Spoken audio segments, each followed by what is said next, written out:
I am cold. I am emotionless. I am zen, at peace, ready for war. Without pain, without sacrifice, we would have nothing. Be the guy who embraces the ugly, the miserable. Be the guy who embraces hard work, the grind. Don't be afraid of being hurt. Don't be afraid of sacrificing some blood. Accept the pain. Smile at the pain. Embrace the pain. Pain is the gatekeeper of destiny. When I'm hurt, I love it. I love that feeling because it's real. That's the most realest feeling that you could ever have, is being in pain. Go find pain. Most of the time, you're going to find a reason. If you think something is going to hurt or it's scary to you, that's probably what you should be doing. You know, whether it's going to the gym, if it's going to talk to that girl that nobody else will go talk to because she's too pretty. My philosophy is, why be normal when you can be the best? I don't want to be normal. I want to make the difference. So everything I do, I want to make the difference. Because when I make the difference, I'm the best. Just did our job, defended home court. You know, last 2 series we didn't do that. Put ourselves in jeopardy, having to go on the road and win a game 3. And here we managed to do it. Now it's time to go to Orlando and let's see if we can't get one. Still waiting for a big smile out of you. You're up 2-0. What's the story? Are you not happy, or you're only half happy, or? Still to be happy about. You're up 2-0. Job's not finished. Job finished? I don't think so. You were there. You know this. There was no one there to pick up the rucksack, to pick up the boat, to pick up the log, to go in there. It was you. It was you. There was no pat on the fucking back at 300, at 275, at 250, at 220. No, that was you. Stop running from it. Let that pain become your inspiration. And then you'll have something that people can believe in. You want to become best. You want to become champion. And now you want to say like you're tired? Who cares? You're tired or not? Nobody cares about you. Our great war is a spiritual war. Our great depression is our lives. Years of sacrifice, of suffering, of diligent, pinpoint fucking work on what you want to do for yourself. I don't really want to work out. I work out. I really don't want to hammer on a project. I hammer on the project. Don't really want to get up and get out of bed. I get up and get out of bed. Every single man of value went through trauma, and they went through pain.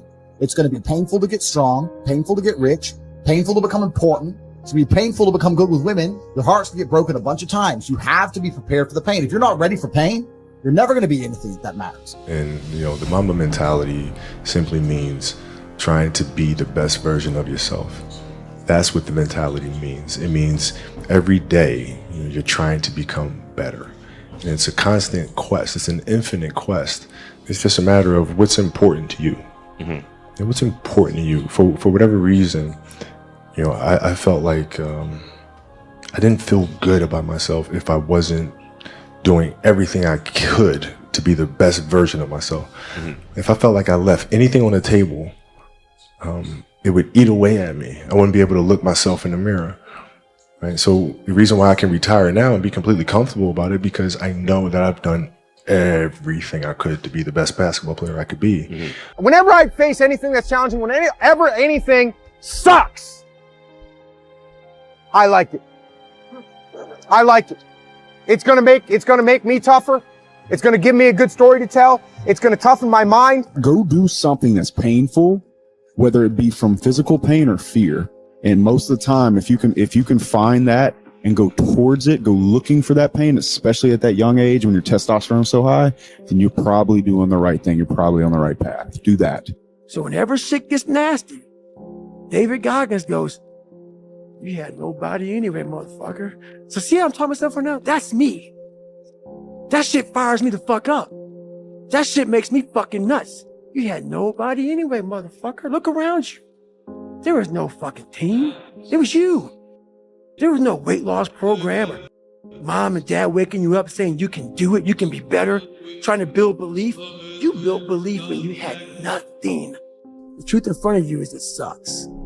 It's painful. It's fucking mind-numbing. And that is the truth. I used to ask myself, can I do this? And something said within me, you're the one. You're the one. And let me tell you something, ladies and gentlemen. While you're here, and before you go back home to your respective cities and communities, write down at least 5 reasons on why you deserve your dream, on why you won't give up, what's going to make you unstoppable, why you must be unreasonable, because logical, practical thinking says you can't do it today. But if you want to produce unreasonable results in your life, like living your dream and taking charge of your destiny, you've got to be an unreasonable person. You've got to be an uncommon person. If you want to be great, you want to be the baddest motherfucker ever at what you do, you're going to be misunderstood by everybody because you're going to be so fucking obsessed and so driven to get there. That's what it takes. That's true. It takes every second of your fucking life. Anybody says balance? Yeah, balance is important for a lot of fucking people. It is. But if you want to fucking go to that edge where people do not like you, don't understand you, question everything you fucking do, you've arrived. When you are misunderstood to the point where fucking people think you're psycho and you're nuts and you're this and that, why are you in the fucking gym at 1 o'clock in the fucking morning? You just got through doing an op for fucking 13, 14 hours at the Ranger School, man, at the gym. What's wrong? You will never understand what is wrong with me.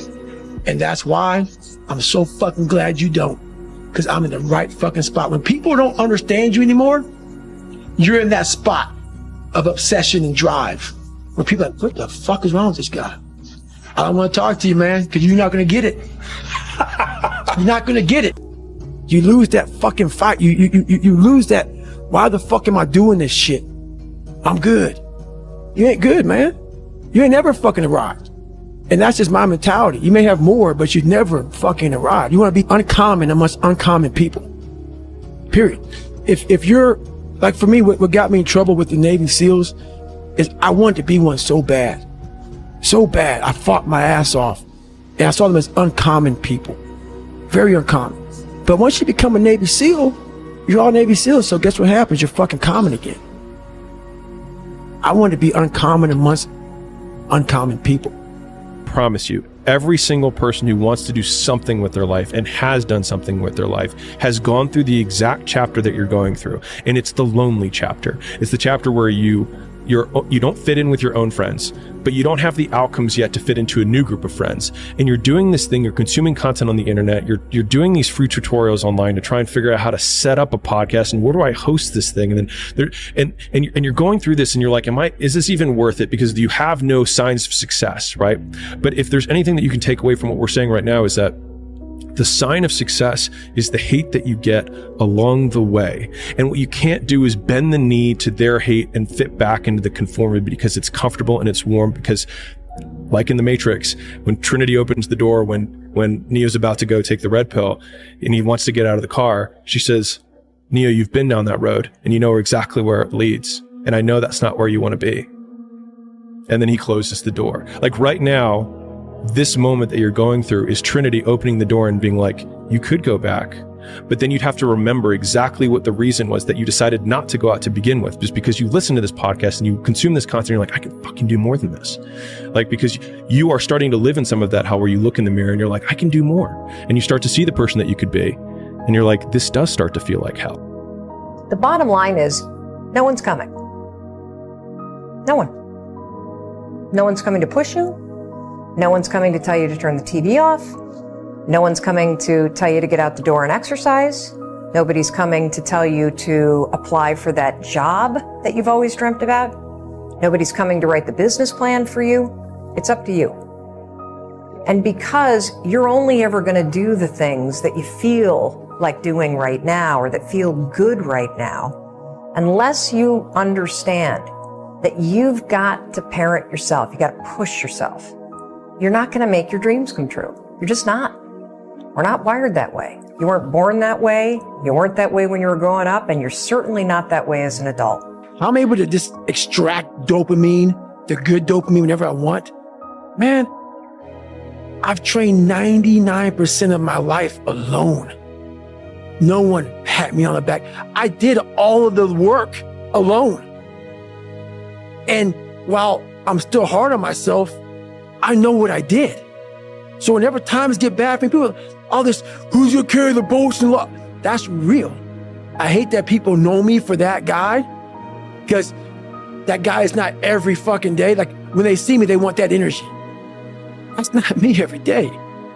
I can extract it immediately when I need to, because when you train alone, and I lived alone for so many years in this misery, and you're able to get out by yourself, I can take myself to such a level of real passion and purpose. And like the feeling I get is something I can't even explain by myself. I don't need anyone.